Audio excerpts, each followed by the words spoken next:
అంత trash gas ఎప్పటికప్పుడు ఒక ఉల్టా నినాదం పెట్టుడు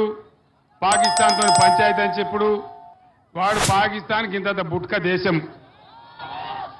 జాడి చొక్కటి కొడితే 25 ఏళ్ళు మన దిక్కు చూడాడు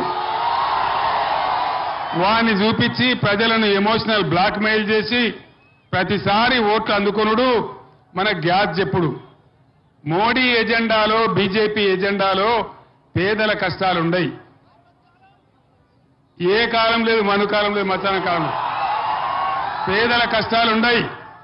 ధనికుల యొక్క బాధలు మాత్రం ఉంటాయి ట్యాక్స్ మాఫీ చేస్తే అంబానీ అదానీలకు పెద్ద పెద్ద కార్పొరేట్లకు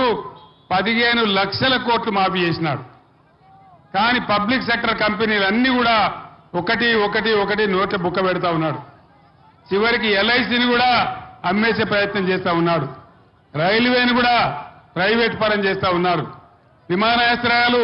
ప్రైవేట్ పరం చేస్తా ఉన్నాడు ఓడరేవులు పర్మిట్ ప్రయాణం చేస్తా ఉన్నాడు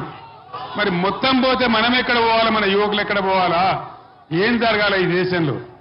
ఒక్క నినాదం కూడా కరెక్ట్ లేదు ఒక్క మాట కూడా కరెక్ట్ లేదు కాబట్టి దయచేసి ఆ నిశాలో పోకుండా ప్రజలు విజ్ఞులు ఆలోచన చేయాలని చెప్పి నేను కోరుతా ఉన్నా ఊరికే గుడ్డిగా పోయి ఓట్లేస్తే